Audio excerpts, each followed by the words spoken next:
Good evening. Welcome. Mr. Blitzer, Ambassador Eizenstat, distinguished guests, ladies and gentlemen. My name is Rob Wildstein, and I am the president of the Ahavath Achim Synagogue. On behalf of our congregation, it is a pleasure to welcome all of you tonight. Our synagogue has been blessed for 30 years to be the recipient of a true gift from the Eizenstat family. The opportunity to host the Fran Eizenstat and Eizenstat family annual lecture has brought community speakers of national and international acclaim, and tonight is no exception. Ambassador Eizenstat, on behalf of the synagogue and our community, I want to thank you for your generosity and for giving us these memorable, once-in-a-lifetime opportunities.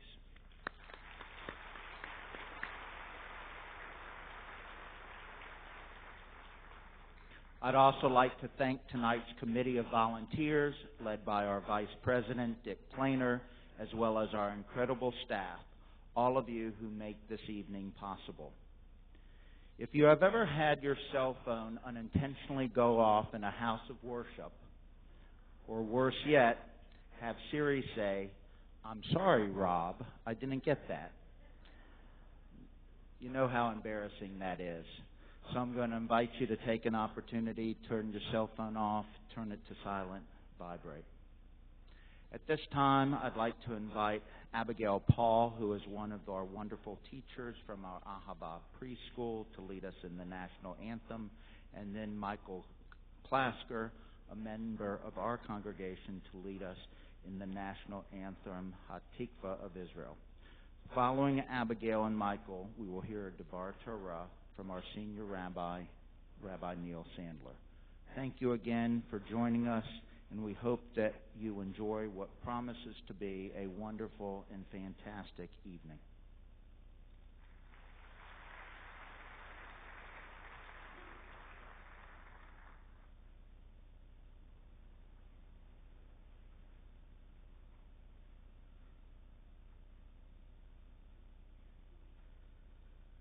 Oh, say, can you see by the dawn's early light what so proudly we hailed at the twilight's last gleaming, whose broad stripes and bright stars through the perilous fight o'er the ramparts we watched were so gallantly streaming, and the rocket's red glare, the bombs bursting in air, gave proof through the night that our flag was still there. Oh, say does that star-spangled banner yet wave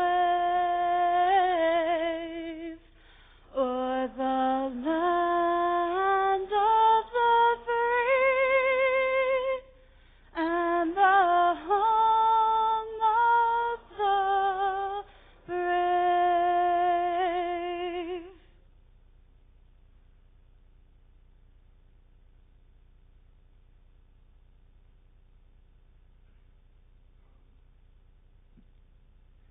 Kol baleva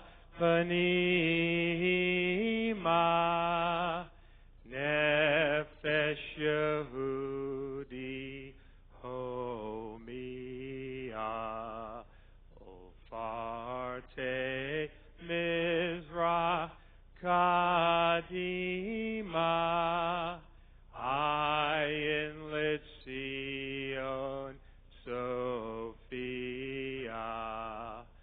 od lo avda tikvatenu bachno talpayim, liotam chavshi, be'artzeinu, Eretz Zion, Yerushalayim. Liotam chavshi, be'artzeinu, Eretz Zion, Yerushalayim.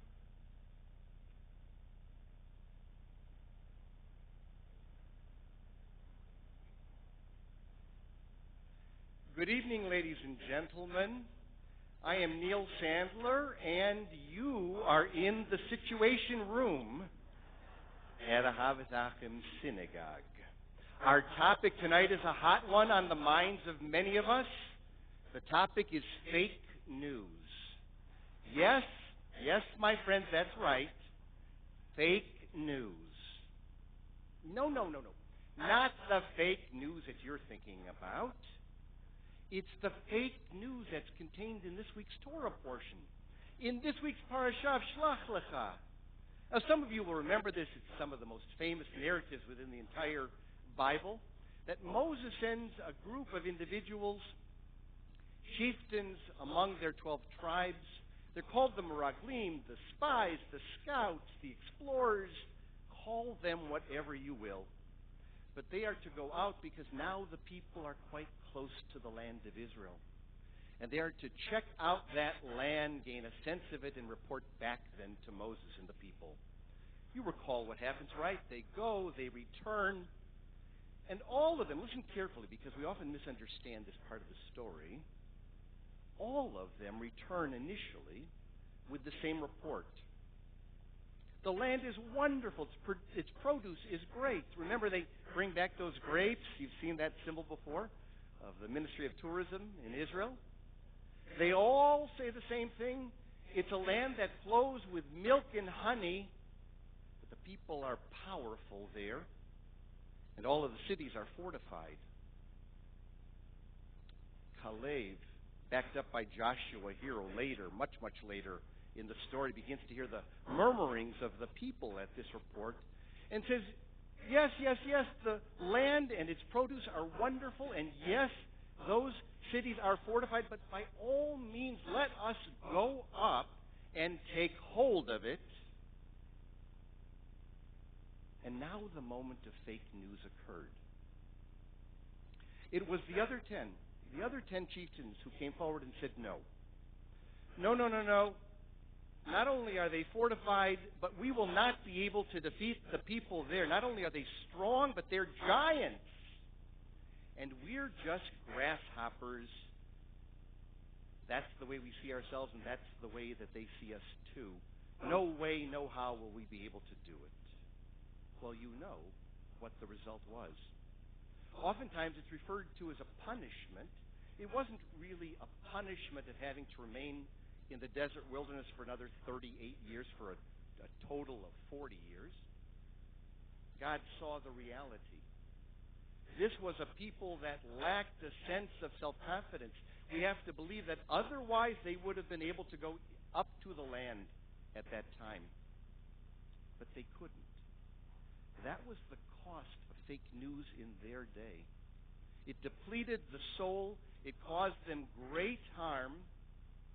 And they had to wait another 38 years. What a tremendous injury, not only to the spirit, but really, in a sense, to the future of the people. Well, that was true in their time, in ancient times. And as for fake news and its effect in our time, well, I suspect there's the possibility we may hear something about that later this evening. I'm just Neil Sandler. We're now leaving the Situation Room at the Ahavath Achim, but am I thrilled that our congregation is able to welcome the real Situation Man, Wolf Blitzer. Enjoy the evening, everyone.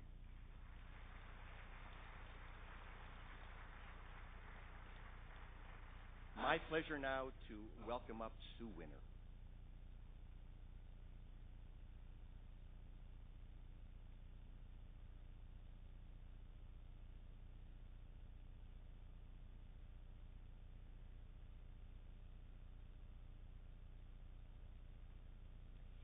there's a reason that for the past 29 years, world leaders have responded when Stuart Eizenstat has asked them to come to Atlanta and share their views with us. That reason has very little to do with the impressive resume that is printed in your program. Yes, Stuart has done some amazing things, and we are all correct here at Ahavath Achim to be proud of our native son. But more importantly, these world leaders have said yes to Stuart because he has taken to heart the ethics and the values passed to him by the people he and we honor this evening. Stuart is a mensch, a humble person of integrity and honor who looks you in the eye when he's speaking to you and is genuinely interested in what you have to say, in what's happening in your family, and what's happening in your life. I remember many conversations with Stuart. In particular, I remember one when John and I traveled to Washington shortly after Stuart became ambassador to the European Union. Always interested in proper etiquette, I asked him how I should address him, and I suggested it be Mr. Ambassador. Stuart's reply was, "Just call me Stuart. I'll always be just Stuart." And so it is my pleasure this evening to introduce to you our cousin Stuart.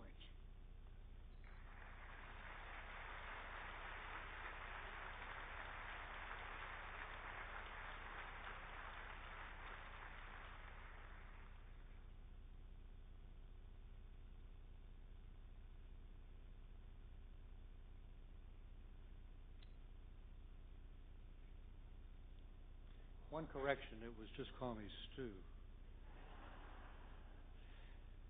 Rabbi Sandler, Ann Cohen, who's done so much for this evening, Rob Wildstein, and my cousin Sue, and all our friends and relatives and others from the Atlanta community, which means so much to me.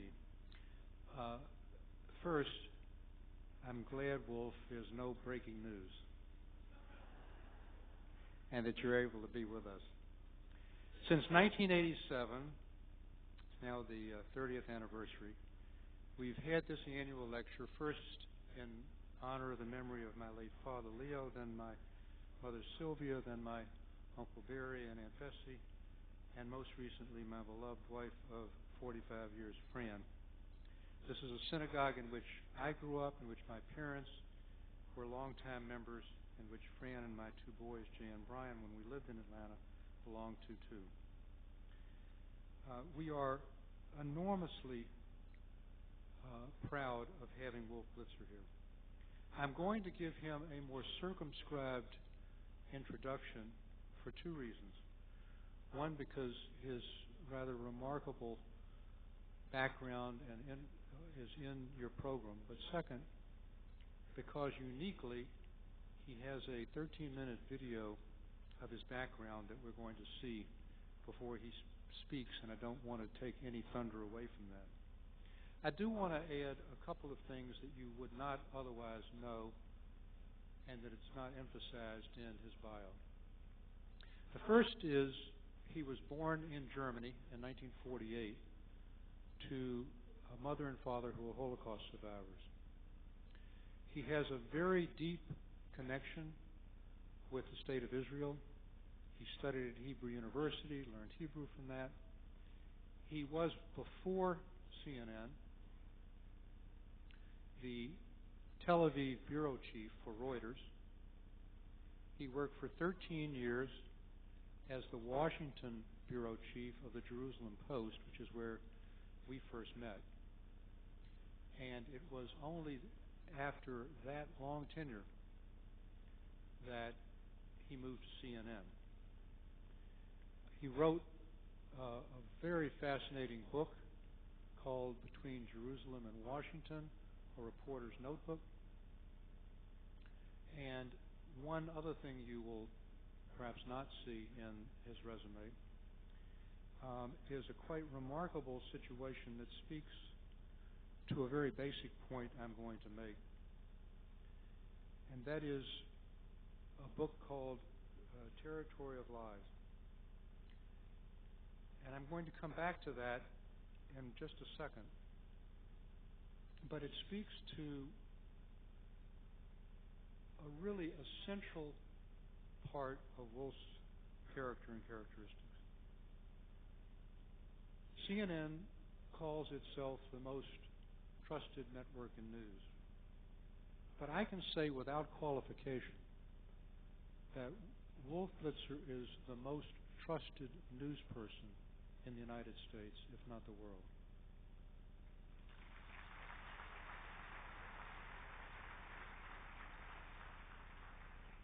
He is the most well-known, instantly recognized, and most admired person in journalism, and one of the most well-known in the world. Any of us who travel will see him in our airport terminals, in our hotels, in our homes. And what we've come to expect and know is someone who has a remarkable breadth of knowledge, whose questions are probing, but always fair and balanced, who doesn't try to get across a political viewpoint, but to inform his listeners. In 27 years at CNN, starting initially after the Jerusalem Post, as a correspondent at the Pentagon, he had a succession of remarkable jobs. He was the chief White House correspondent for 7 years, and then, as you know, has had his own programs, including the Situation Room and many others. Wolf has covered some of the great stories of our time, and because of his Middle East knowledge, many involve the Middle East. So it's not just Oklahoma City bombing and Newtown, Connecticut, and so forth, where he is on the spot. It's following the 1977 Camp David Accords and then the 1979 Egypt-Israel peace agreement. It's covering the 2006 war between Israel and Hezbollah on the spot from the Persian Gulf. It's being right there to cover the Iraq war in 2003. In Beirut, covering the withdrawal of the PLO and Syrian forces. All of these things he has done personally. He's peripatetic. Wherever there's a great story, Wolf Blitzer will be there. He's won virtually every award you can possibly get in journalism, from the National Press Foundation, the Edward R. Murrow Foundation. He is, for those of us who grew up in a different era, the Walter Cronkite of our time. At an era when we don't know fact from fiction. We know that what comes out of Wolf's mouth will be fact. And he's honored us enormously by coming here. He has become so well known that he's actually played himself in several movies. These include a James Bond film, Skyfall. He was on a recent Netflix show. And he played himself in Batman and Superman. And Wolf, which one were you? You do us all great honor by coming and taking time from your remarkably busy schedule. We'll have a very enlightening conversation. And I'm going to let you now introduce your own video, and then we'll get to the conversation. Thank you very much. Thank you. Please be seated. Thank you very much, Stuart. That's such an exaggerated introduction, but I'll take it. Stuart has been asking me to come here to this lecture series for many years, and I finally agreed because, as all of you know, there's been a very slow news cycle in Washington. Lately, there hasn't been much news. It's been very quiet. So I said, this would be a good time for me to come to Atlanta. I want to thank the synagogue. I want to thank the rabbi. I want to thank everyone for showing up today. I love Atlanta for many reasons. Ted Turner hired me here in Atlanta 27 years ago. I recently, last month, celebrated my 27th anniversary at CNN. It was May 8th, 1990, when I walked into those CNN doors, and I remember Ted saying to me very vividly, remember, Wolf, the news comes first. And that's been a guiding principle for me all of these years. And Atlanta is the headquarters of CNN, so I really feel that this is such a wonderful community. All of you should be so proud. My daughter went to school here for 4 years at Emory University, so I've got a real Atlanta connection, and I'm thrilled to be here. Thrilled to be here at this synagogue. You know, Stuart, I feel like this is almost like my bar mitzvah that we're celebrating today. I want to thank. You didn't have so many people. I want to thank my parents and my it's really a lovely place, and we're going to get into some of the substantive issues. I thought it would be a good idea, and Stuart agreed, that you would learn a little bit more about me. In the summer of 2014, Jeff Zucker, the president of CNN, said, you know what, I think it would be a good idea if our top anchors did a piece that we could air on CNN about their family history, their roots, their heritage, so our viewers would get to know them a little bit better. Like most of us at CNN, I was sort of reluctant to do it because as an old school journalist, my inclination has always been, you know what, I want to report about other people. I don't want the story to be about me. But he was insistent. He's the boss. He said, do it. And so all of us, we did it. We told our family history, our stories. And that's what you're about to see. And I just wanted to give you a little bit of the background. Coming out of the piece, which you will watch, we can discuss that. We'll get into some of the other issues. I know Stuart has a lot of great questions. And you really should feel blessed that Stuart grew up here, part of this community, because he's been an amazing guy. I got to know him during the Jimmy Carter administration, and we'll talk a little bit more about that. But first, let's watch this piece.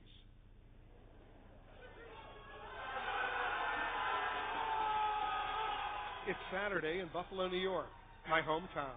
Hi, how are you? And these guys, well, they're fans of FC Buffalo Blitzers. That's a soccer team that somehow was named after me. So was that. Hey, thanks.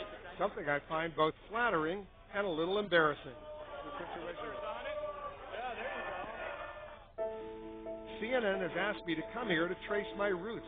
We're just downtown Buffalo. A task I find daunting. I grew up here in the 1950s and 60s with my sister and parents. A lot has changed since then. My dad passed away in 2002, and my mom, she's 92 years old, and she now lives in Florida. But some things here never change, like the Anchor Bar, the birthplace of the Buffalo Chicken Wing. Brings back my memories from my youth. 2 weeks ago, I was on the Israel-Gaza border. Now you're Buffalo eating Buffalo eating chicken wings.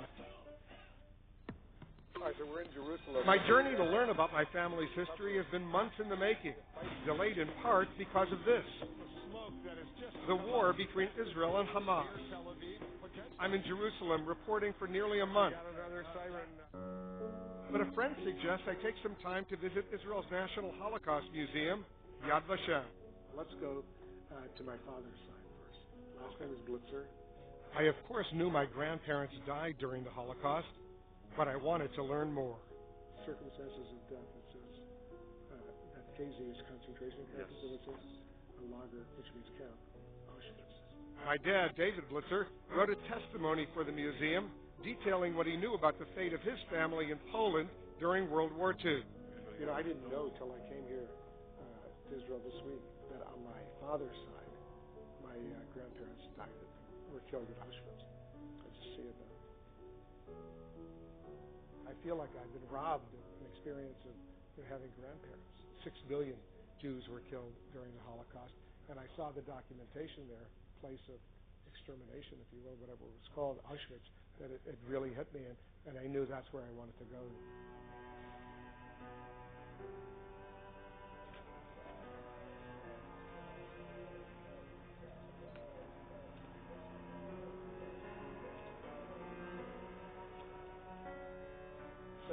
white muffed frock? Work will set you free. The meaning was that that was a place for working, which was not. It was for slave laborers. Yes, that it was this kind of camp. In fact, work was an instrument of extermination prisoners had. It's one thing to learn about the Holocaust in school or from books, but to see these places firsthand, some untouched since the war, can be overwhelming. Most of the Jews who were brought here came by camel cart. And then began selection. Who lives and who dies. Exactly. In my particular case, my grandparents died here. Probably they were driven right away to Garcia. People who walked in, they really believed they were in shower. So they thought maybe they were going to get a shower. But instead, that was the gas chamber. While many Jews were brought to Auschwitz from far away, my dad's family was unique. He grew up in a neighborhood in the town of Auschwitz, which is also called Hashvenchim in Polish and Ushpitzim in Yiddish. The great synagogue and all Jewish. Arthur Schindler, a local historian, agreed to help me find my dad's childhood home. We have some school records. You see, this is information about the Rachel Blitzer, born. Yeah, that's my aunt. And this is an address, Legionów 26. Now, we've looked over here. There's no Legionów 26 anymore. No. Many houses in this desolate area were taken down by the Nazis. They were destroyed. Like much of my journey so far, I'm struggling to find remnants of my father's life. did this house exist before World War II? Do you remember, by any chance, a family named Blitzer? None of the neighbors remembered the Blitzers or the house in which they once lived. But I did find a place where my family once stood, the town square. In the testimony that my father provided, he had three sisters. Only one sister survived, Rachel, survived the war. But two of his other sisters, Freya and Hinda, when the Nazis came in, they were brought to this area. Two sisters, they were killed. They were young girls. It's pretty much the same story on my mother's side. She survived, but her parents died during the Holocaust. I'm named after my grandfather, Wolf Zilberfeld. People always ask me, it's the most frequently asked question I get, is Wolf your real name? And I say, yes, it's my real name. I was named after my maternal grandfather. That's my cousin, Pepe Dotan. We grew up together in Buffalo. She's here to help me find my mother's roots. Where the Zilberfeld residence was. What number was it? Number 12. Whatever house they had is gone. Yeah, it's closed. Together, we found what's left of my grandfather's old factory that produced clay pipes. Not far from that factory was the slave labor camp where my mother, her sister Paula, and two brothers, Mike and Urek, worked. But this was the land where the Skarzisko labor camp, Camp A, was. In this camp, 24,000 Jews came in for labor. Almost 18,000 died here. There was no crematorium here, but they simply burned the bodies. And we're told that they buried the ashes here in this place. So it's conceivable that our grandparents their ashes We have are no here. idea. We have no idea, no. When you look at my mom now, she's 92 years old, you wouldn't realize how courageous she was when she was liberated in 1945 from the slave labor camp. They told all the Jewish workers, you're going to be marching on this death march. My mother knew that if they were on this forced death march, they would die. This remarkable woman took her siblings and hid in the basement of the factory. And they stayed there for a few days until they were finally liberated by the Russians. Yep. Pretty amazing story. Pretty amazing woman. To this day, I'm very aware of the really courageous moves that my mom made. She's obviously a very wonderful woman. Before we leave Poland, we visit the only Jewish cemetery still left in the town of Auschwitz. And I see a tombstone that says Blitzer. I don't know if this woman was related to me. But I do what my father would have wanted. I say the special prayer for the dead, the Kaddish. Yitgadal v'yitkadash shemei rabbah, v'yamad yivrach yirutei v'yavlech v'chotek. V'chayechon v'yom echon, v'chol beitis, v'agalav izmagriv v'imru amen.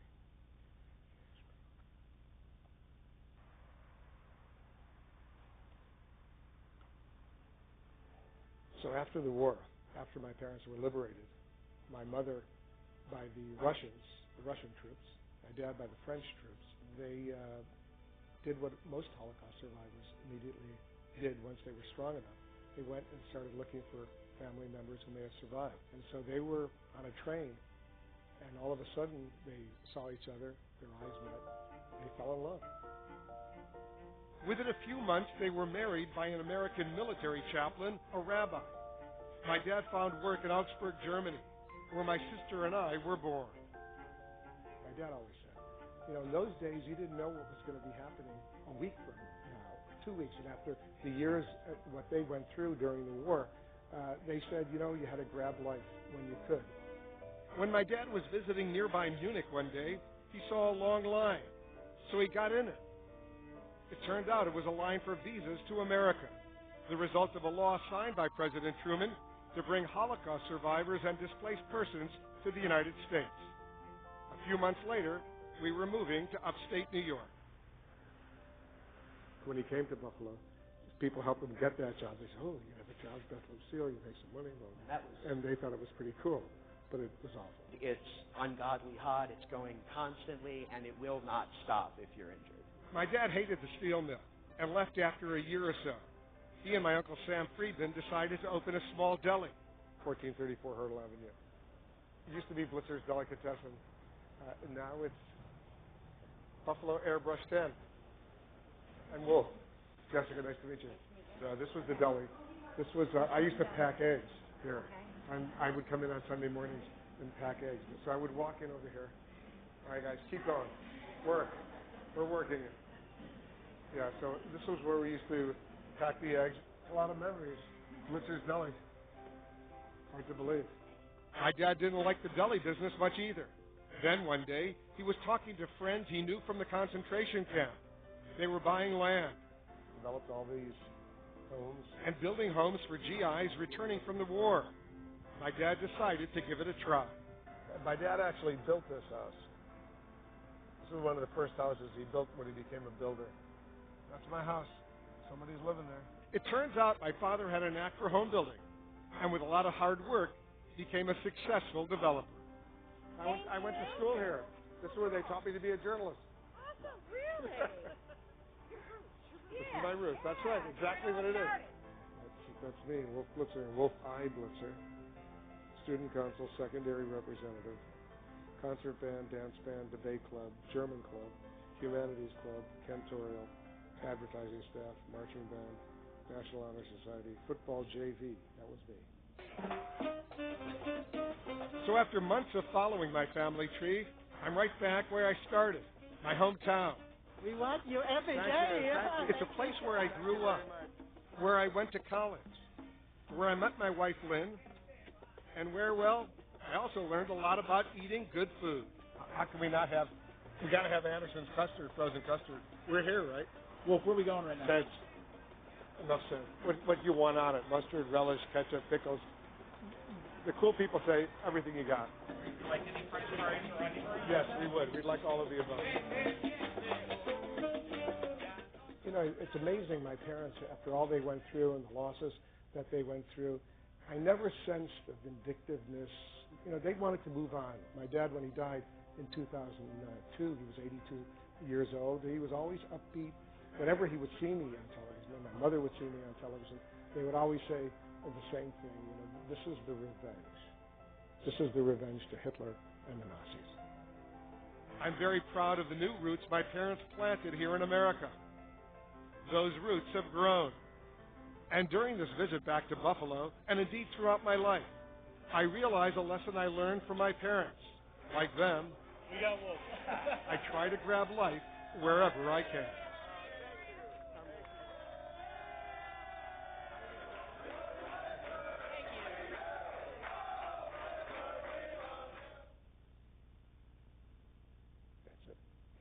Thank you, Wolf. Yeah.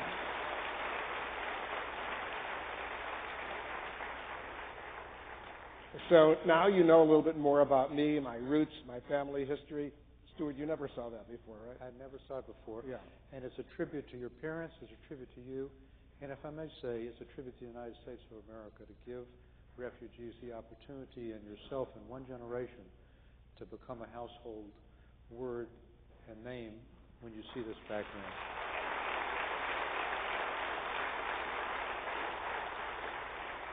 You know, go ahead. I was just going to say, when my dad always told me the story that he was in Augsburg, which was near Munich, and he's in Munich for business one day, and he's doing well, but he sees this long line. As I said in the film, you see a long line in those days, you go wait in line because your instinct is there must be something good at the end of the line. Why are all these people waiting in line?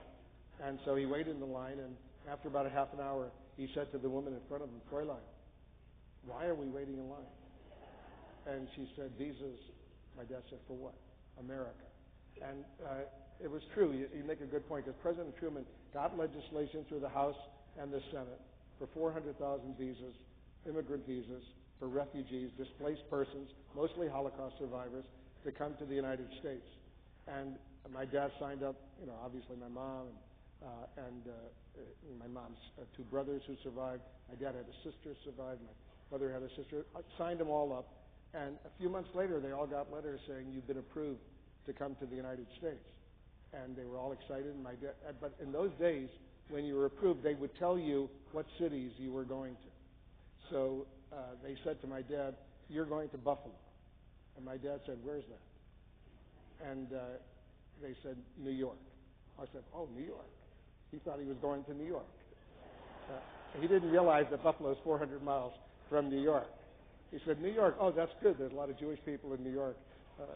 I'll have a nice time." But then they said, "You're going to Buffalo." And then they told my Uncle Sam he was going to Wilmington, Delaware. They told my Uncle Mike he's going to Lincoln, Nebraska. They told all these survivors where they're going. And so my dad and my mom said, "We didn't survive this war to move to different cities.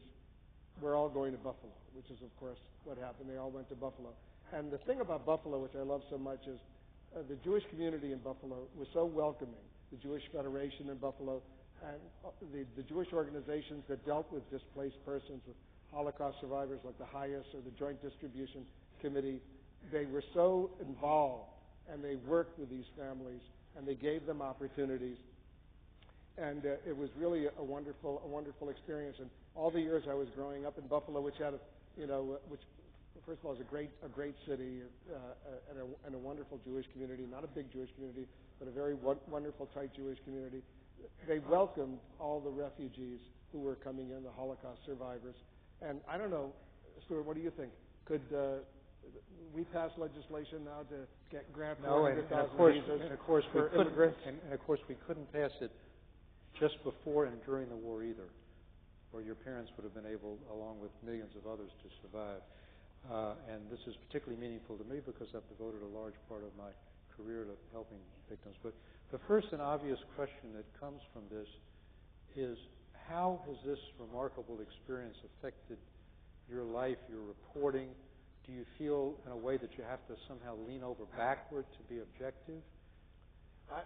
I've been a journalist now for a long time, and I've always, and I was trained, the first job I got when I finished graduate school, I went to the Johns Hopkins University School of Advanced International Studies. I got a master's degree in international relations, and I wasn't exactly sure what I wanted to do with it. A lot of my friends, they went to work on Wall Street. Others went to work in the government. I thought maybe I'll go on and get a PhD. I really was sort of confused until someone said, "Do you want to be a foreign correspondent?" And I said, "Yeah, that sounds pretty cool." I never had studied journalism.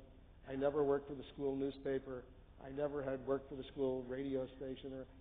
But I was always intrigued by current events. I was a news junkie, even as a little boy growing up in Buffalo. I read the Buffalo News, and my parents would always talk about what was going on in the world.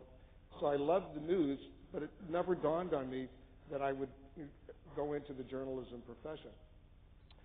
But I was intrigued, and the Reuters news agency had an entry-level kind of training program. They wanted smart young people who were inquisitive to go and learn how to be a reporter and just start doing it. I always tell young people who are interested in journalism, if you want to be a reporter, if you want to be a journalist, you got to do three things: practice, practice, practice. You want to be a cellist, you got to practice. You want to be a tennis player, you got to practice. You want to be a reporter, you got to practice. You got to just start doing it. And that was the good thing about Reuters. They just threw me out there and they said, do it. And I learned, and it was, as I said, an old school kind of journalism. It wasn't about me. The story was always about what was going on. Get the facts, do a good job, make sure you're honest, make sure you're reliable. If you have information that hurts someone, that's negative about someone, make sure before you print it, you go to that person and hear that person's side of the story, and you get that in the story. You don't just blindly accuse someone of doing something bad. You always want to be fair. That was the journalism that I learned in those early years, and it stayed with me so many years later. That I have my own personal thoughts, I have my own personal feelings, but it's not about me. It's about the story and about making sure that you get it. So let's talk about right. the stories. I want to ask you three related questions, which I think everybody in the audience would be interested in. First, what's the most exciting, interesting story or stories you've reported on? Second, the most interesting personalities that you've interviewed. And third, what is the most surprising event that you have reported on? Those are great questions. I've been blessed over these years to cover some of the most important, the biggest stories of our time, and CNN has really been so great in sending me to cover those stories. And I've had all of these years a front row seat to history, which I get up every single morning to this very day, and I really look forward to going to work because I know I'm going to have that front row seat to history, but also I'm going to learn something about what's going on in the world. I feel blessed that I get paid to do what I normally would do. When I remember vividly telling my dad one day, Dad, I think I want to be a journalist. And my dad was a sort of old school kind of guy.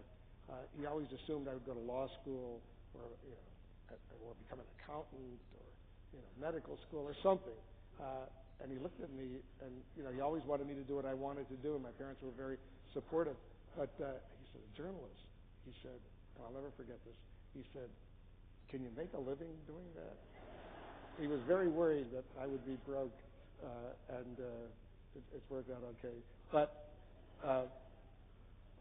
to answer your question, I'll answer the last one first. One of the most surprising, I've had a lot of surprising stories over my career, but I'll tell you one that was very surprising to me because it launched my career at CNN.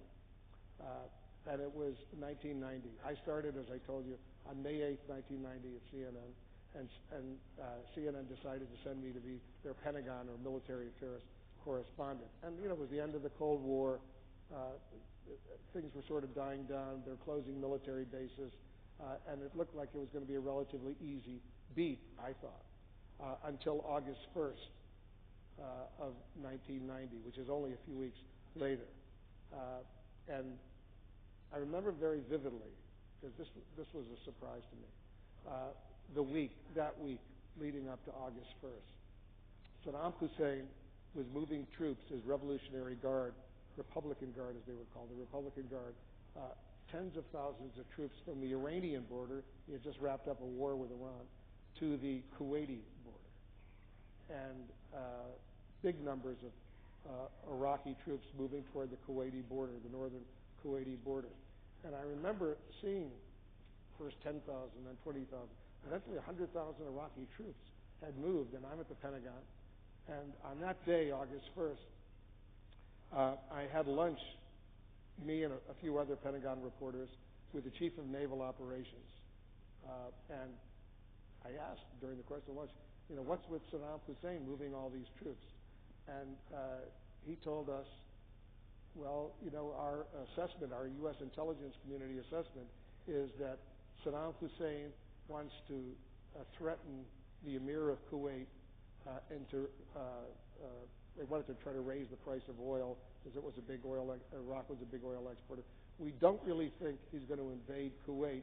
We think he's just trying to scare them. There might be a little border skirmish, but the U.S. intelligence assessment is that Saddam Hussein will not invade a fellow Arab country. That was at lunch. I said, okay, well, that was good. At dinner that night, we were having dinner with a high-ranking CIA official, also a group of national security reporters for one of these off-the-record kind of dinners that we have in Washington. And during the course of it, we talked about all sorts of stuff, but then I finally said to this official, what's the story with Saddam Hussein? He's moving all these troops from the Iranian border to the Kuwaiti border. And he said, almost verbatim, he said, the U.S. intelligence community's assessment is that he's seeking to intimidate the Emir of Kuwait, but is not really going to invade a fellow Arab country. He wants to raise the price of oil. He wants to scare the Kuwaitis. That's that. I said, okay. So I'm driving home that night. It's about 10 o'clock at night. And all of a sudden, in those days we had those beepers. It starts vibrating on my belt. I look, it's the desk. It's the CNN desk in Washington calling me. I go inside my house. I call back, and the producer in charge says, Wolf, Reuters is quoting sources in the Gulf as saying Saddam Hussein's troops have crossed the line and have moved into Kuwait.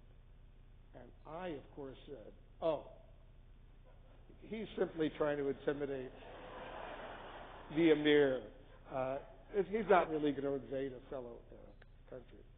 And fortunately, this editor on duty at the Washington assignment desk in D.C. said, do me a favor, Wolf. Check it out. See what you can find out. And I said, I didn't tell him that I had dinner with this Iraqi CIA official. I didn't tell him I had lunch with the chief of naval operations. I just sounded like a big shot. Oh, he's on. So I said, okay, I'll check it out. So it's now about 10:30. So what does a reporter do to check out a story like this at 10:30 at night? So my instinct tells me I didn't think it was true, but if it were true, they would be freaking out at the Pentagon, which is my beat. And I knew the official in charge of the Persian Gulf, which is Kuwait. And I said to myself, if this is true, this guy, he's not home getting ready to go to sleep. He's working. He's in his office. He's at the tank, what they call this war room that they have up there. I said, let me give him a call. So I just call up the direct number of his office. And to my amazement, on the first ring, I hear, yeah. And it's this official. I knew him. He was a good source of mine. I said, you're working? He said, yeah. I said, there must be something important going on. He said, yeah. I said, Reuters is quoting sources in the Gulf as saying Saddam Hussein has invaded Kuwait. And then there's a hesitation. And there's a long pause. And I got my notebook out. I got my pen. I'm beginning to sense maybe something's going on. Finally, he says, Wolf, it's a lot worse than that. I said, what's going on? He said, not only has he invaded, he's moved in. The Kuwaiti Air Force has flown out to Saudi Arabia. The Emir has flown out. This is a disaster. They're moving through Kuwait like a knife through butter, and they're going down. And our big fear is they're not going to stop, but they're going to head towards some of the eastern parts of Saudi Arabia where most of their oil is. The chairman of the Joint Chiefs, General Colin Powell, the Secretary of Defense, Dick Cheney, they're all here, and it's a disaster. And it was clearly a blunder on the part of the U.S. intelligence community, as you know. I call up my desk. They put me on the air, on the phone, and I'm reporting what's going on. I basically reported that. And then the bureau chief in those days got in there, Bill Headline, his real name, Bill Headline. Second best name in journalism, after Wolf Blitzer. He calls me up and says, Wolf, I know you've been working hard all day. It's late. We want you to go back to the Pentagon and start reporting on what's going on. So I drove back to the Pentagon. I'm on the air, and this is a true story. At midnight, I'm reporting from the briefing room where you got the map of the world behind me, the Pentagon seal, and I'm reporting. CNN is the only 24/7 cable news network. We're seeing live all over the world. And at one point, the anchor in Atlanta says to me, well, Wolf, after I report what I know, what's the U.S. going to do about this? And I felt like saying, beats me. But you can't say that on television. So I said, well, it's a tough one. The U.S. has no formal, alliance with Kuwait. The countries over there, the Saudis, the other Arab countries, they never wanted U.S. troops to be based in their countries. It was always over the horizon that U.S. troops would be far away. It's not an easy situation. And I sort of fumbled a little bit like that. I come back to my desk, and within a minute, the phone rings, and it's a high-ranking Pentagon official, a very high-ranking Pentagon official. I stood up. He says, Wolf, do you know what you're doing? And I said, probably not, but tell me. He said, you are basically telling Saddam Hussein, don't stop in Kuwait, but go into Saudi Arabia. They're watching you in Baghdad right now. They see you standing in front of the Pentagon. They think you are the Pentagon. And you basically have just said that there's no formal treaty. And so I said to him, but General, what is the U.S. going to do? He said, I'm authorized to tell you that President Bush has told us that all options are on the table, including the military option. So I said, does this mean the U.S. is going to go in? He said, all options are on the table, including the military option. And I go back on the air and I report that. And they're watching all over the world. But when you ask me a surprising story, that was a pretty surprising story. It also happens to be, the first really big story that I reported during my 27 years at CNN that really, Operation Desert Shield then started, Operation Desert Storm in January of 1991. A lot of people don't remember the U.S. deployed 540,000 U.S. troops to Saudi Arabia, elsewhere in the Gulf, to liberate Kuwait, including 6 aircraft carrier battle groups. I mean, it was a huge operation. It only lasted, the air war a few weeks, then the ground war a few weeks. By the end of February, it was over. Kuwait was liberated, and then the U.S. immediately pulled out, did not go into Iraq itself. But that was a huge surprise to me. I'll just say it before you get to others. I was asked by the White House then to organize a group of Democrats to lobby Congress to get him authorization to go in. But he was much criticized, and Colin Powell, George H.W. Bush. He was much criticized for not following Saddam into Iraq, into Baghdad. You had him on the run. Why didn't you get him? Yeah. And he said, and I wish George W. Bush would realize it, if you go into Baghdad, we own it. Right. So now, people that one of the most fascinating interviews, intriguing interviews I ever did was in 1998 when I was the senior White House correspondent for CNN. I went to Cape Town, South Africa, and I went with President Clinton. He was there. We spent some time at Robben Island with Nelson Mandela, who was then the president of South Africa. And the next day, President Mandela invited me to the presidential residence in Cape Town to interview him. It was the only interview he did. And I remember so vividly what a remarkable man Nelson Mandela was, because we spent a lot of time together, saw what, for 25 or so years, he had been a prisoner in this single horrible cell in Robben Island during the apartheid era. And then after apartheid, he's elected, democratically elected, president of South Africa. And he said to me something that I'll never forget, because he had no bitterness, he had no anger, A lot of people would have wanted to kill all those nasty, apartheid guards who tormented and tortured him. He said no. He said, no revenge, no bitterness. We are South Africans. We are building a new country. We need the blacks. We need the whites. We need the coloreds. There's a whole category of people they call the coloreds. We need everybody to work together. We're going to create a new South Africa. And it was such a remarkable moment in my journalistic career to hear a leader like that talk like that, and it was just so inspirational. And it was a real powerful moment. People ask me about exciting interviews that I've done, powerful, important interviews, and I've interviewed a lot of presidents and kings and prime ministers and foreign leaders, but that interview with Nelson Mandela stands out in my mind for what he said, the message he conveyed, and how he delivered it. So, Wolf, you talked about the most surprising story. What were some of the most interesting and really critically important stories that you feel that you reported on, domestic and foreign? I'm going to talk about something that Stuart is very familiar with because it was a great moment in my journalistic career as well. Stuart, as you know, was a senior advisor to President Jimmy Carter, including during the Camp David Accords. I was then the Washington correspondent for the Jerusalem Post. And Jimmy Carter was sworn in as president on January 20th, 1977.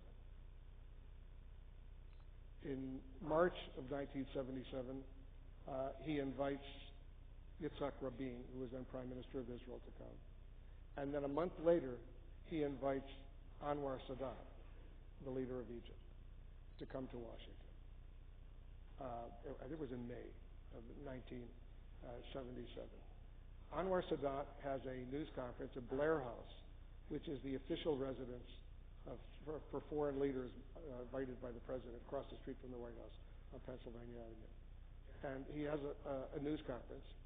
And even though I was the Washington correspondent for the Jerusalem Post, an Israeli newspaper, they invited me. I'm not Israeli, I'm an American, but I was writing for an Israeli newspaper, and I thought it was significant that the Egyptians, that Ambassador Ashraf Gurbal, who was then the Egyptian ambassador to the United States, invited me to come to this news conference. And I was thrilled, and I went. I was there, and during the course of the news conference, he's answering all these questions, and he was pretty good, I thought, Anwar Sadat. This is after the 1973 war. At one point, Sadat is calling on reporters. I raise my hand. I'm sort of in the back. And he calls on me. And Ambassador Gurbal says, please introduce. He asked all the reporters to identify themselves and the news organizations they work for. And I said, Wolf Blitzer of the Jerusalem Post. I said, Mr. President, you seem so sincere in your quest for peace with the Israelis. Why not do something to sort of demonstrate that after all these years of hatred and bitterness and wars and death? Maybe start off very modestly with an exchange of Israelis and Egyptians, maybe some scientists, some scholars, some musicians. I thought about athletes, ping pong diplomacy, which the U.S. and China had engaged in. And I thought also of an exchange of journalists. And I said, why not do something to demonstrate to the Israelis that you are as sincere as you seem to be today? And he looked at me and he said, I am ready to do that. I have no hesitation to do that. But my people are not yet ready because of all the hatred and violence, the wars. He said, I will do that as soon as we at least get an armistice agreement ending the state of belligerency. Then we can start human-to-human direct contact. Now, I thought that was a pretty good answer. And I remember writing it up, and it appeared in the big headline the next day in the Jerusalem Post. Everybody thought it was a pretty good answer. But then, sort of life moved on. It wasn't until November of 1977, and Stuart was working in the White House, and he'll remember this vividly. All of a sudden, Anwar Sadat, the president of Egypt, the largest of all of the Arab countries, the greatest potential military threat facing Israel, all of a sudden Sadat announces he's ready to go to the Knesset, the Israeli parliament, and address the Israeli people. And everybody was freaking out. It was an amazing moment. Little did we know then that, there had been some third-party indirect communications. Moshe Dayan, who was the foreign minister, had gone to Morocco, met with an Egyptian who was close to... And there was a whole long little back channel that was going on. But when a French reporter asked Sadat the next day, why all of a sudden are you doing this? Why are you ready to go to the Knesset and address the Israeli parliament and the Israeli people? He then said, well, I've been thinking a lot about it since I was in Washington, and a reporter asked me about direct contact between Israelis and Egyptians. And everybody then wanted to know who was that reporter. Washington Post did a piece the next day, the reporter who started it all. And that was me. They had my picture and interviewed with me, and it was right at the top of the style section of the Washington Post. My mother has a copy hanging on the wall in her condo. And to make a long story short, he went. It was a moment. I then immediately went to Cairo for a month. I met with a lot of top officials, Egyptians, including the publisher of El Ahram, the major newspaper, major state-run newspaper in Egypt. And I went to see him, and he said, Wolf, you don't know how much trouble you got me in. And I said, why? He said, because after the news conference, we had dinner with Sadat. And Sadat went around the table. He had all of his publishers and editors there. And he said to this editor of El Ahram, how did it go? He said, oh, great. Did you report everything? Yes, everything. And he said, well, I told our people not to report your answer to that question about direct contact with Israel that the Jerusalem Post reporter asked you. And Sadat said, why? He said, I thought it was too controversial that you were ready to do direct human-to-human contact, but your people weren't, so I told him not to report it. Sadat made me get up from the table, go out, and tell El Ahram to report it. He said, no more secrets. I said it, report it. And then, of course, we know what happened. After that, he went to Jerusalem. Jimmy Carter was president. To his credit, Jimmy Carter did an amazing thing. In September of 1978, he invited Sadat and Menachem Begin, who was then prime minister, to come to Camp David, and he wouldn't let them leave until there was a deal. There was a deal. I was in the North Lawn of the White House when they signed that deal for a peace treaty, and then the peace treaty was actually signed in March of '79. And I had traveled with Jimmy Carter to Israel and then Cairo when he wrapped up the deal and all that, and it was an exciting moment, and you remember that vividly. So, Wolf, you had one other remarkable interview that I think everyone would be interested in with Jonathan Pollard. You were the only journalist. Tell us about that, what it led to, your book, and so forth. I wrote a book called Territory of Lies, which was published. Jonathan Pollard, as you remember, was the alleged Israeli spy in the U.S. government. He wasn't alleged. He was. He was not alleged. He was convicted. He was.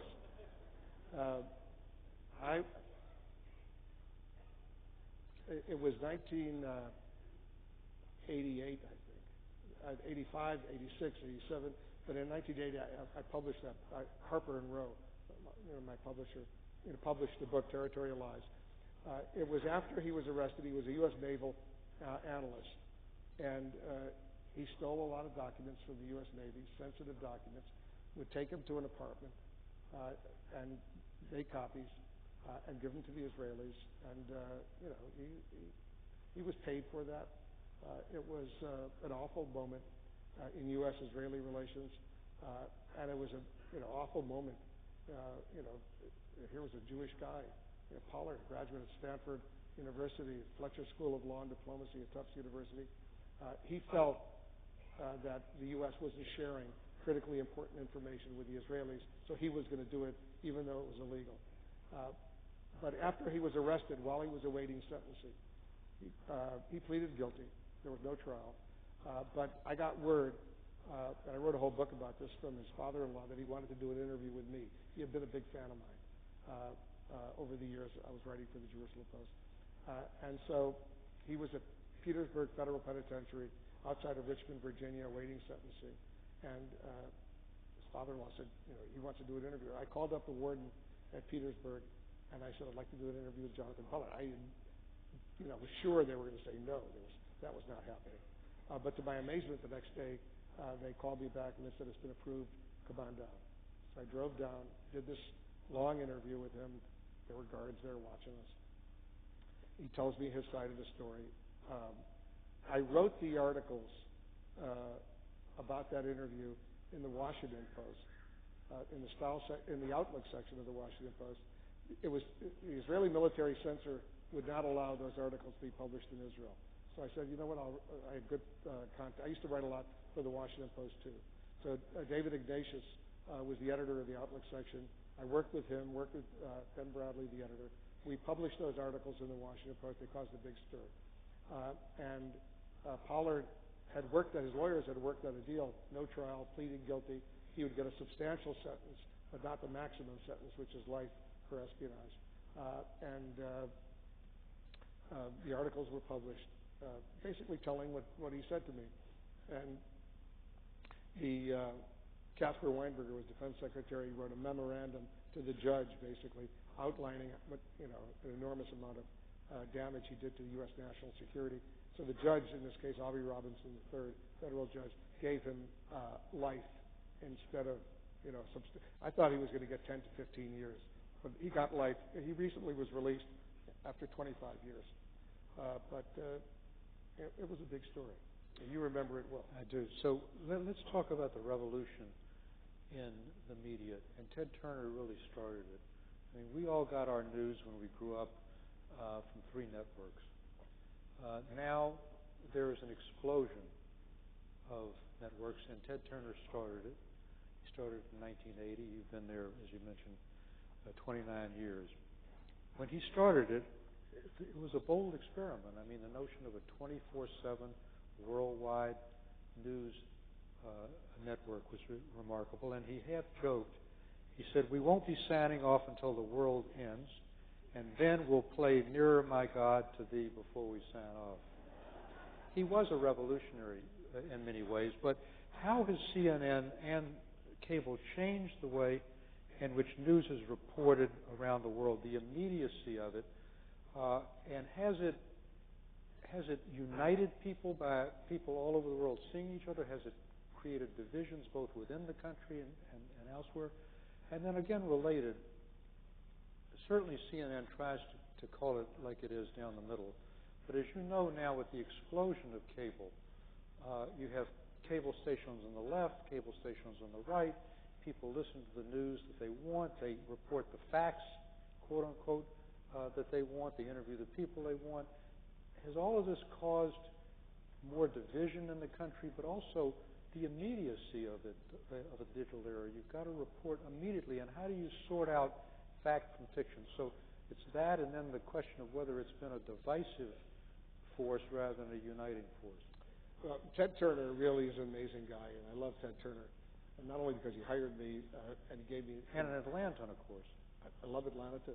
But Ted Turner, when he created CNN in 1980, he not only wanted a 24/7 cable news network for the United States, he wanted it for the whole world. He wanted one news organization to be seen in the United States and around the world, and he did that. And he literally changed the world, because until then, Stuart is absolutely right. We had newscasts at 6:30 at night on ABC, NBC, CBS, half-hour newscasts. They do a little news in the morning shows. They would, if there was major breaking news, they would do a cut-in, for 2 minutes, tell us what was going on. If there was really big news, then they would go wall to wall, like the assassination, of President Kennedy. But that was it. And Ted said, we want 24/7 news. And people said, who's going to watch 24/7 news? And they ridiculed him. They made fun of him. They called CNN the Chicken Noodle Network. It was really. But Ted was determined. He had a vision. He also was very idealistic. He thought if people in the United States and in Europe and South America and Asia and Africa, all over the world, the Middle East, they were all watching the same news, maybe the world would get closer together and some of the hatred and tensions would go away if everybody was watching, getting the same source of news. He had this vision. And that's why he created CNN. And as I said, he changed the world in the process. And you know what? He struggled the first few years. Whatever money he had, he invested in CNN, and early on, that money was going to look like it was going down the drain. But all of a sudden, cable operators started saying, well, maybe there is an audience for that. And they gave him a chance here and there. And then CNN started to take off, and there were some big stories, and people started getting glued. And I think Tiananmen Square was a huge, huge story that people were watching.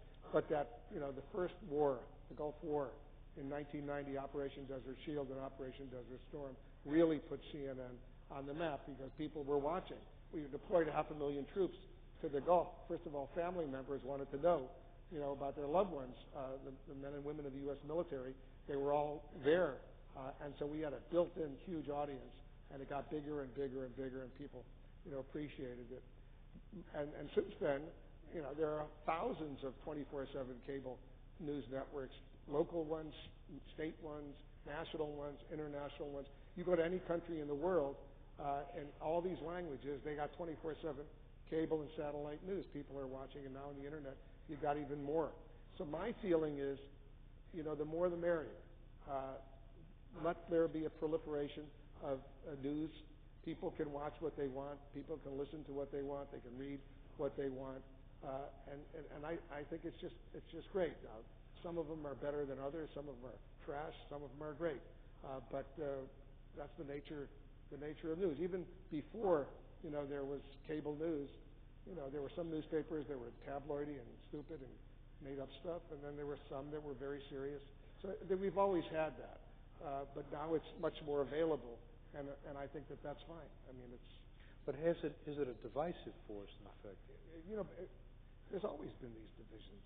I can't say it's divisive. I don't believe it is divisive. I think, Stuart, both of us are old enough to remember the divisive nature of what we experienced during the Vietnam War, when there were thousands and thousands of protests and people in the streets. And the country was really angry and very, very divided. And that was long before cable news. So, we've always had divisions. We are a great country. We will get through, all of this. But there is something new from the time you started. And the rabbi, when he mentioned his Devar Torah about fake news, and what's new is the digital era.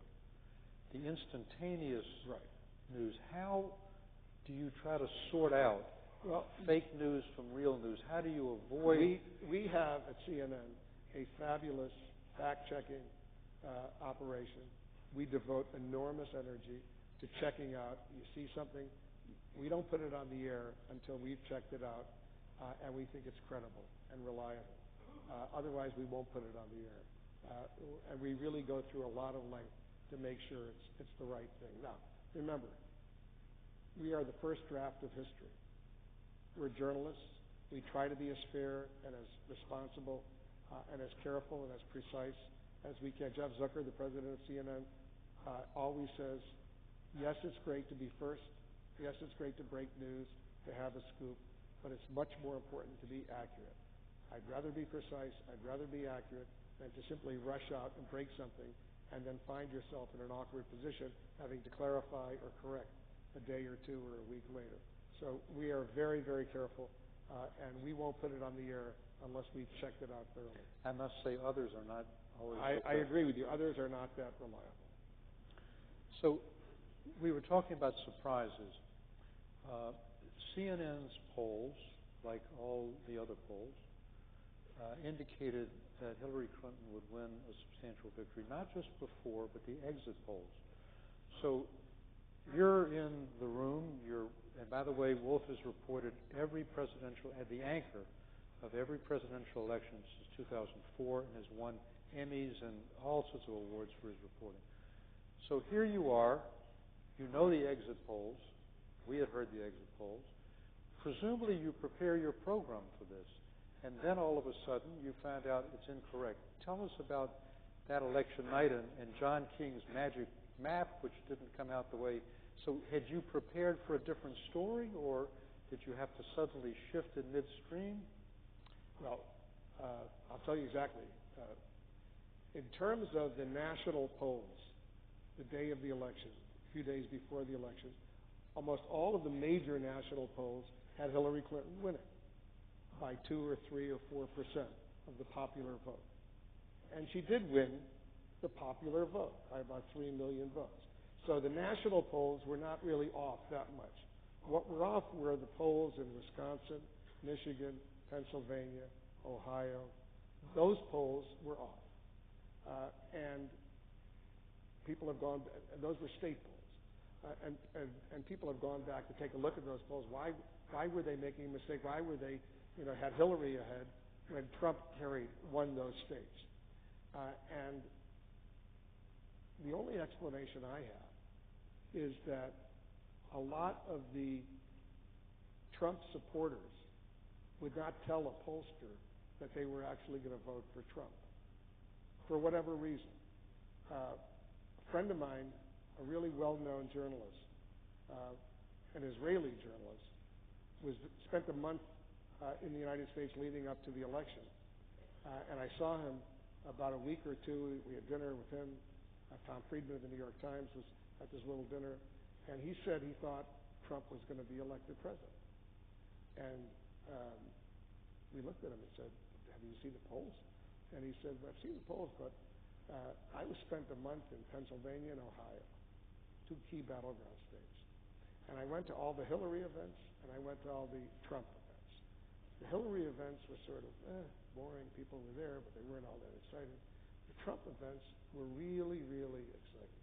People were, they showed up in much bigger numbers. And he said, based on that, I think Trump is going to win Pennsylvania and Ohio. And I said, well, if he wins Pennsylvania and Ohio, he's going to be the president of the United States.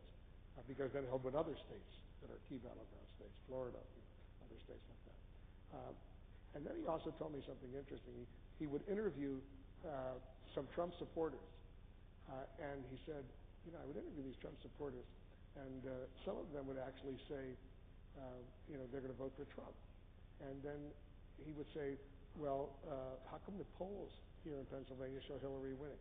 He says, we would never tell that to a pollster. Speaking of fake news, we would never tell that to a pollster. And he said, why? He said, because we read that a lot of those pollsters are really from the IRS. And if we say we're voting for Trump, they'll audit us. There were some stories, some fake news stories saying that people were posing as pollsters from the IRS. And so they probably wouldn't tell a pollster if they believed those fake news stories. Had you sort of prepared your line, first woman elected? No, I'll tell you. You have to change your coverage? I'll tell you, on election night, I don't. First of all, I'm on the air starting at 4 or 5 in the afternoon. And the first exit poll results don't come in until the 5 o'clock hour. I'm on the air. I've told my people, you can do with those exit polls whatever you want. I don't want to know what the exit polls show, because I'm the one who is leading our coverage. I'm the one who's going to say CNN projects whoever is going to be the next president. And CNN projects that Hillary will win this state, Trump will win this state. I don't want to know. So I make a point of not knowing myself, because I want to report the news based on what I see John King doing at the Magic Wall. We go through all these numbers, and you've seen our coverage. And like everybody else, mostly everybody else, I saw the polls. Look, we assumed Hillary Clinton was going to win, but we didn't know for sure. Trump came out of nowhere. He beat 17 major Republicans to get the nomination. So, we knew he was on to something. But it wasn't until around 7:20 that night, 7:25. I'm standing at the Magic Wall with John King, and we're looking at Florida. Most of the polls in Florida close at 7 o'clock, 7 p.m. Eastern. In the central time zone parts of Florida and Pensacola, they close at 8 p.m. Eastern. But they start giving the numbers out, the results, at 7 p.m. So we're looking at Florida, and I'm saying, well, how does it look in Miami-Dade County, which is a very Democratic county? And we look at Miami-Dade, and maybe 30% of the vote has already been counted, early voting stuff. And we're looking at the numbers, and I say, John, it showed that Hillary was ahead in Miami-Dade. I don't remember exactly, don't hold me to these numbers, maybe 60 to 40%. And I said, so, John, 60 to 40, what was it like 4 years ago when Obama carried Florida against Romney? At this time, 720, what did it look like in Miami-Dade? And we looked at Miami-Dade 4 years earlier at 720, and Obama was ahead 70-30. I said, well, Obama was much ahead. Let's go to Broward County, which is Fort Lauderdale. And we do the same thing. Hillary's ahead, but clearly not as much as Obama was ahead of Romney 4 years earlier. Then we go to Palm Beach County, and all those are the three really Democratic counties of Florida. A lot of Northerners have moved there, and it's 30% of the vote of Florida. If the Democrats don't crush the Republican in those three counties, they're not going to win the state. They really have to crush. And in Palm Beach County, it was like 55-45 or something, and we looked at what Obama did. And it was at that point I said to myself, and I began saying on the air, well, Trump is doing really well. He's doing a lot better than Romney did 4 years ago. Then we start looking at, at other states that Obama carried, and Trump and Hillary was not doing well, whether we had Pennsylvania, Ohio, Michigan, and all of a sudden, by 8:30, at least in my mind, I'm saying to myself, I better get ready to utter these words. CNN projects Donald J. Trump will be the next president of the United States. Now, that didn't happen until around 3 o'clock in the morning because it was close in a lot of those states. But it eventually did happen. And so let's talk about the administration. You've covered many administrations, and all administrations have their quirks and their divisions and so forth. Is there anything unique with the president's tweets and so forth that make it special challenge for you to cover this administration and to try to sort out where they're actually headed? It's not a political question. It's unique. It definitely is. And I've covered a lot of presidents, a lot of presidential administrations, and I've covered a lot of politicians. And I've known President Trump for many years. I've interviewed him on many occasions over the years. And he is the president of the United States. He got elected, and he won the Electoral College, fair and square. People can go back and look at, some of the stuff that was going on, but, he is the president. He is a different kind of president because he comes with no real political experience. He never served in public office. He was never elected, a governor or congressman or senator or anything like that. He's been a business guy, very successful business guy, and he comes with that New York business attitude. It got him the Republican nomination, and it got him the White House. But that background is unique because if you take a look at all the other presidents, almost all of them, at least had some military experience or some political experience, and he brings a different attitude. That's what we've seen so far, and it's he surprises us. But maybe he shouldn't. Maybe that's just the nature. He's 70 years old, and it's got him this far, and I suspect he believes it's going to keep on, bringing him success. So his style. The remarkable coverage of Comey and the Russian investigation. Is the media making too much of the Russian investigation? No. It's a very important story, and we're covering it thoroughly. And this is, this special counsel Robert Mueller, a former FBI director. He was the FBI director for 12 years. He's really only beginning his investigation. And look, remember when Comey testified this past week? First few questions from the chairman of the committee, Richard Burr, were: did the Russians launch this intervention? Yes. Is there any doubt? No. Anybody not believe it? No. But he went on. I mean, at issue is a very, very important matter. The U.S. has to learn from what happened, the Russian intervention in our democracy, in our election. It's a big, big deal, and we want to make sure it doesn't happen again. And the only way to do that is to go back and review and learn. That's what the House and the Senate committees are. Their role is to have oversight and come up with recommendations and conclusions. And also they want to see, did anyone commit a crime?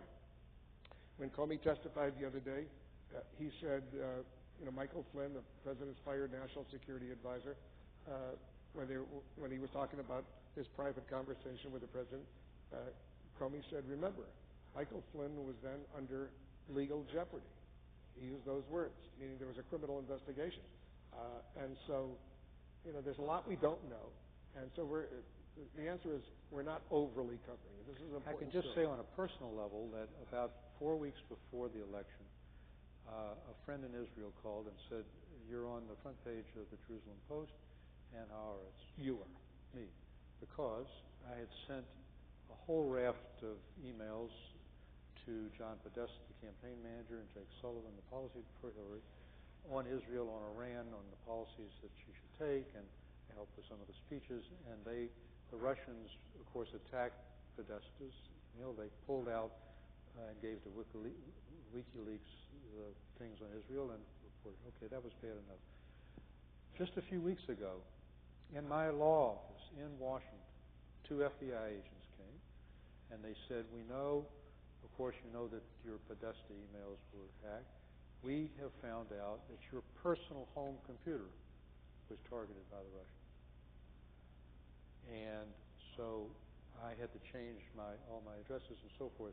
And they said this happened all over town. So in a sense, that's been lost in all of, the question of what he said to Comey and what he didn't. The broader issue which you address is the direct intervention in our electoral process. That's why this is a big story.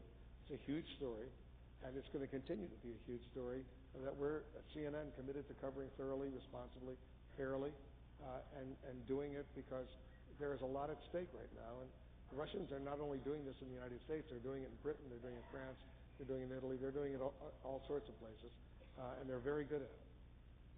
And the other thing, again, and this is very much a news issue, is the capacity of the so-called malware. There was a recent attack, covered over 70 countries, and a new term of art, ransomware. We went into hospitals in Britain, and they said, unless you pay us money, your records are all going to be destroyed. So one wonders if CNN itself could be a target. We're in a new era, Wolf, with the hacking, with the capacity of interventions that I think is going to complicate the news industry. Yeah, I agree. I think it's going to complicate everything. Banks, academic, everybody's going to have to worry about it, and we're going to have to get better in protecting, the software and protecting our, computers. So look at your crystal ball. 10 years from now, even 5 years from now, how will Americans and how will those abroad be getting their news? How will your industry change? And is CNN able to keep the millennials and others? For example, you've got now over-the-top video services like Hulu, DirecTV. Are you able to keep up with this? And how will you've already gone through one revolution with cable, then a second with digital. Where do we go from here? Remember, we went from print, that was a revolution. Then we went to radio, that was a revolution. All of a sudden, when television started, that was a revolution. Digital, the internet, that's a revolution. We've had a lot of revolutions. The bottom line is CNN will do just fine. We have more viewers this year and last year than we've ever had before. We've had more revenue, more profits this year than we've ever had before. Our ratings are really doing great. People are watching. People are watching in the United States in huge numbers. Not just us. They're watching Fox. They're watching MSNBC. They're watching all the channels. People are obsessed right now. They want to get news. They're news hungry, and they want to get it in all sorts of ways. If you want to see a live 3-hour hearing where James Comey is testifying before the Senate Intelligence Committee, you can watch it on CNN, or you can watch it on CNN.com. We were streaming it live at the same time. We had huge numbers were watching us, and so CNN will do great. In the 24 to 54-year bracket, age bracket, the demographic that advertisers like, because they think if you're over 54, you don't spend any money. I don't know. it's been one of the wonders that I've watched over the years. That, the new TV news executives always want to look for that demographic 24 to 54-year-old because advertisers think once you're 54, you're already so set in your ways. It doesn't make any difference if Colgate or Crest bombards you with commercials. You're committed to Colgate or Crest. You're not going to change, no matter what you see on television, as far as your toothpaste is concerned. But in that demographic, between 24 and 54, we were on the air from 9 a.m. until 3 p.m. with just live breaking news coverage. And Eric Hall, one of our great producers here, is here tonight. I don't know where he is, but he was producing the post game and everything. But we, in that demographic, the advertiser-friendly demographic, CNN had more viewers, not only than Fox and MSNBC, but ABC, NBC, and CBS, which were carrying it live as well. So I'm not worried about CNN. So can you imagine then? And so you asked me in 5 years, what do I think people will be watching? And how? And I'll be honest with you, they'll be watching The Situation Room with Wolf Blitzer.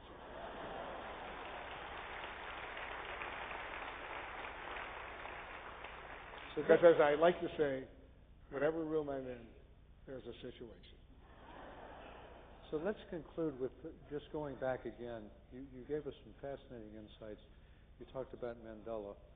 A couple of other interviews that you think were really particularly striking, and then you've covered Oklahoma City and others. Just both some stories, but first some personal interviews beside Mandela that really struck you.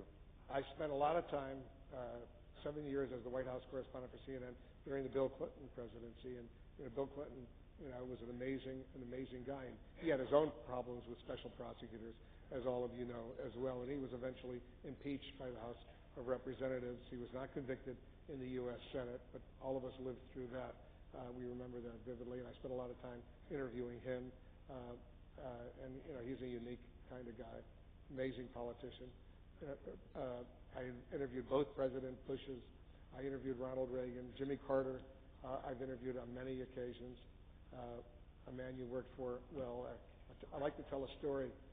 One of Stuart's colleagues and friends from those days when he was a senior advisor to Jimmy Carter when he was president in 1980, when they learned that Ronald Reagan was going to be the Republican presidential nominee. Do you remember your reaction? Yes, thank God. They were high-fiving themselves in the West Wing of the White House. They said, who's going to vote for an actor, a movie star? They thought Jimmy Carter, the President of the United States, was going to get reelected. Remember that? I remember that. But and so I've really been blessed with interviewing these wonderful, having this opportunity to interview these wonderful people. I'll leave you with one true story. It was 2008 election night, and as all of you remember, the junior senator from Illinois, Barack Obama, was elected president of the United States. And it was exactly at 11 p.m. Eastern, when the polls in California and Oregon, Washington State closed, that CNN was on the air, and I was told exactly at 11, because we never gave results of states. We never projected wins until all the voting in those states were done. But it was at that point, at 11 p.m. exactly, when I went on the air and I said, CNN now projects that Barack Obama will be the next president of the United States, the first African-American president of the United States. And they were in Chicago, they were watching all over the country, they were watching all over the world. We had who knows how many hundreds of millions of people watching CNN. And in the weeks and months and years that followed, when I said that, wherever I went, usually older, African Americans would come up to me, and they would hug me, and they would kiss me, and they would start to cry. And at the beginning, I didn't know what was going on. And, well, thank you. We never believed we'd see an African American president in our lifetime. We always thought it would be stolen at the last minute. They would do something. It wasn't until we heard you say that CNN projects Barack Obama will be the next president, we finally realized he was going to be the president. There would be an African-American first family in the White House. And they associate it as if I had anything to do with it. But until we heard it from you, we didn't really believe it was going to happen. And for me, it was a really, it underscored the nature of CNN, what we do. It underscored what our country has been going through. But for me personally, it was such a proud moment that, I was there. Over the years, I had often been invited to the BET Soul Train Awards to make a presentation. And I'll tell you that story on another occasion. But it sort of culminated a few years ago when I got a call from the president of Howard University in Washington, D.C., a historically black college. And they said, the board, students, faculty, want to give you an honorary degree at the commencement.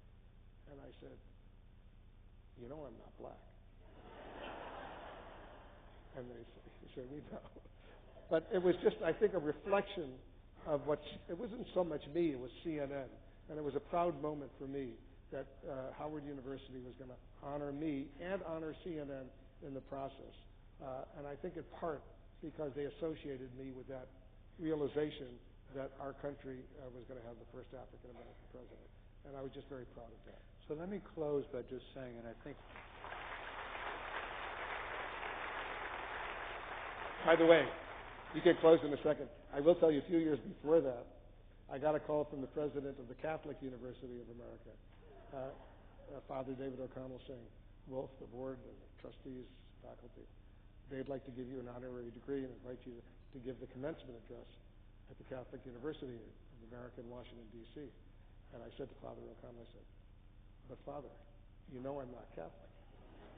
He said, we know. And I said, and I'm not going to become Catholic. He said, we know. And I said, you can reconsider if you want. He said, no, we want you to get the honorary degree.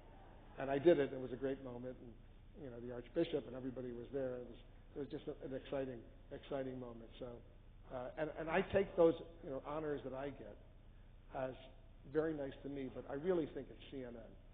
And everybody in Atlanta, the headquarters of CNN. Ted Turner could have created CNN and moved it to New York, but he said, you know what, we're doing it from Atlanta. And it's a great tribute to this city that you created Ted Turner, you created CNN, and he kept it here all these years.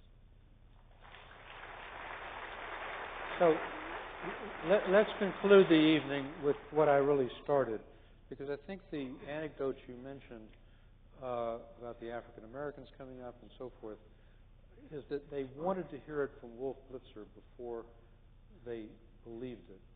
And it gets to my basic point. You have created a trust in yourself and CNN and what you report and how you report it. And at a time when we're all bombarded with information that we don't know if it's true, we don't know if it's fake, we don't know if it's the Russians, we don't know if it's just a political thing.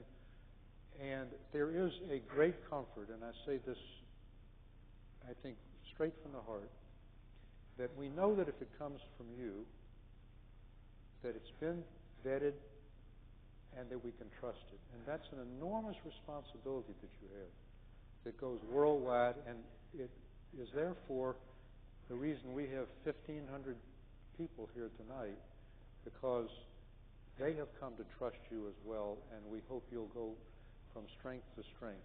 Thank you very much.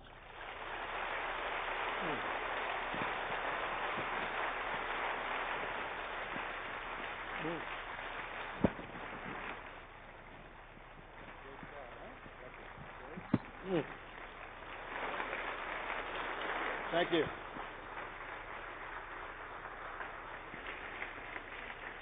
Thank you very much. Thank you.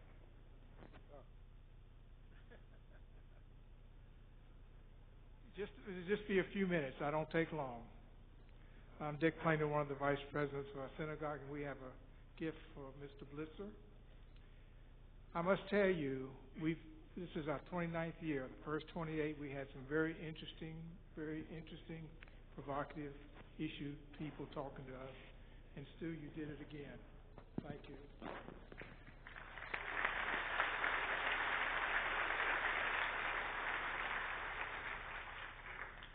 Mr. Blitzer, you have given us the opportunity to listen to things that take place around the world, around the nation, around Ahavath Achim Synagogue, and in the city of Atlanta. And that's been very nice for us. So we have a gift from you, if you don't mind. Let me open it up, and we'll be able to close it back.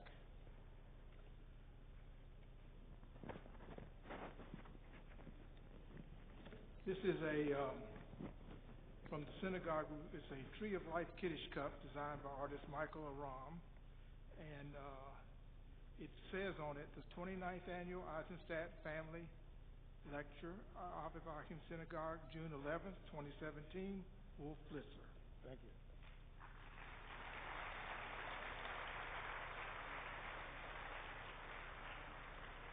I told you it was like my bar mitzvah.